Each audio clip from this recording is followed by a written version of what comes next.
Hello, everyone, and welcome to the Alan Gray Orbis Foundation Where Are They Now series for Digijam, where we get to know some of Jamboree's finest winners as well as the fellows in our community who are making a difference. This week, we'll be focusing on entrepreneurship and getting to know Thandeka quite well. Thank you so much for coming onto this interview. Thandeka, can you please introduce yourself and tell us who you are and what you do? Hey guys, my name is Thandeka.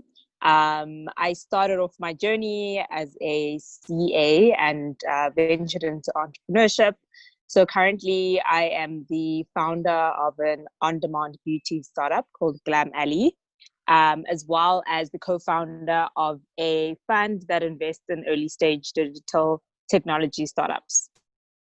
Amazing. Before we get into the interview, Thandeka, we'd like to know you. You've done some amazing things, so we'd like to get to know you all at a personal level. So can you please describe yourself in 3 words? I would say I am quirky, maybe awkward. I am quite driven, so I go for the things I want, and futuristic, I guess. I love the word futuristic. That's my favorite one. And what is the first thing you do when you get up in the morning? The first thing I do when I get up in the morning is reach for my phone, unfortunately. Trying to get out of it, but that is just the truth. Thank you. So I feel like we've gotten to know you a little bit better. And now coming to the entrepreneurial journey, can you tell us when you first realized you wanted to become an entrepreneur? I don't think there was a specific moment per se, but growing up in high school, I had quite a few side hustles while I was in school. So I think it's something that I've kind of always been solving problems around me. So I don't think it actually ever dawned on me. It almost felt like a natural progression, if I could call it that. That's amazing. And coming to Jamboree, we all love Jamboree. Any candid fellow or fellow who's been through that experience loves Jamboree. Do you remember pitching a Jamboree, and what did that mean for your own individual entrepreneurial journey? Yeah, so I actually remember the first time I pitched a Jamboree, and it was a social enterprise idea. And I remember being so nervous because everyone was like for profit, technology. And I was coming with this idea about like empowering women. And I'll never forget one of the fellows said, clearly there's what do they call them? The hard fellows and the soft fellows. The hard fellows are the ones who work for money, and the soft fellows are the ones who just care about the community. So I think at the time I was quite self-conscious. But I think after seeing more of what was out there and the different ideas and businesses that people had come up with outside of the Alan Gray community, gave me more conviction in believing in my own ideas and kind of embracing their uniqueness, even though they didn't fall into a hard or soft category. Yeah. So the second time I pitched, it was, I guess you could argue, different for other reasons. It was beauty, and beauty is not really in male-dominated spaces. It's not really seen as commercially viable or profitable. But I think the second time I pitched, I was able to own my space, and it just gave me a lot more confidence hearing the feedback from the judges and that people loved the idea, and seeing how much traction I made inspired people. So I actually had quite a few meaningful conversations with some of the judges afterwards who offered to help me with my business and are still in some ways helping me to this day. So yeah. So I feel like that's a call to action for anyone who's too afraid to pitch. You never know what could come out of it. And yeah. I think that is so true. I remember pitching and I absolutely loved the experience. And I was like, oh my gosh, I want to do it again and again and again and again. But coming to the topic of entrepreneurial leadership, what is your top tip for building a team? My top tip would be to find people whose values align to yours. I think a lot of the time we solve for capacity and we solve for skills. And we don't really do the hard work of understanding people's values.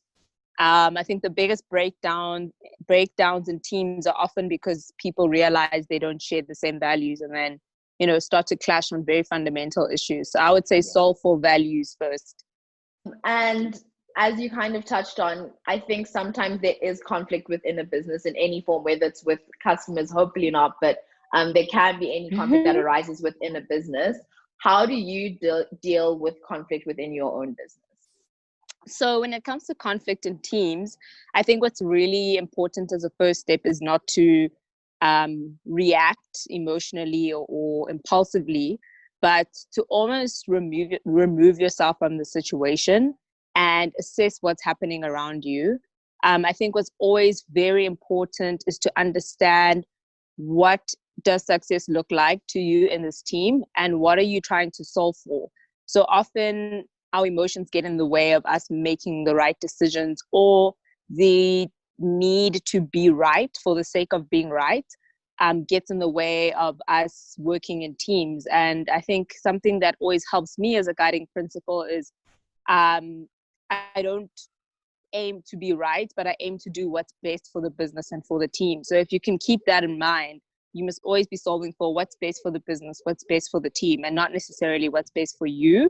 And that involves a lot of dismantling your ego in spaces where there's potentially a lot of tension, fast decision making.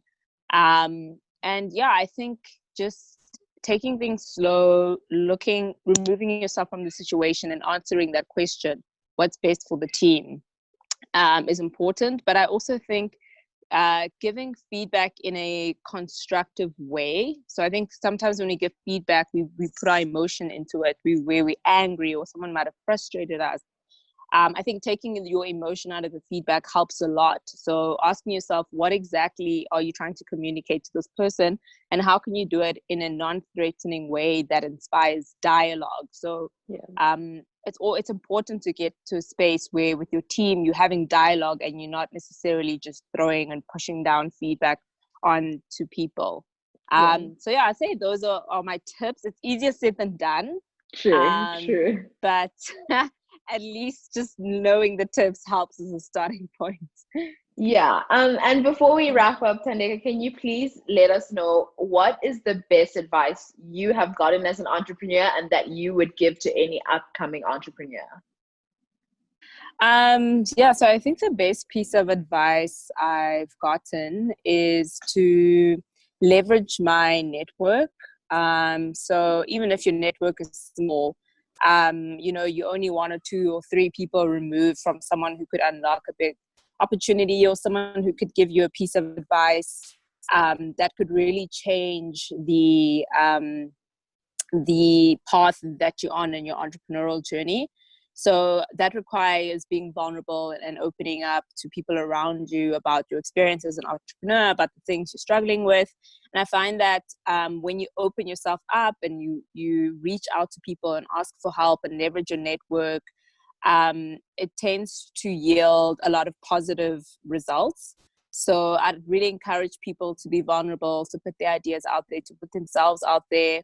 And I think that's probably the best advice I've received in my entrepreneurial journey. Thank you so much, Thandeka, for coming and sharing your insights and for sharing your journey as well. I think it's so inspiring, and I hope that inspires many people to go and pitch, because now we see what can happen after the journey of pitching. But from us, we just want to say thank you so much for agreeing to do this interview. I've learned so much, and I can't wait to share it with everyone. Thanks so much, Grace. Thanks for taking the time and allowing me to share my 2 cents with the rest of the world.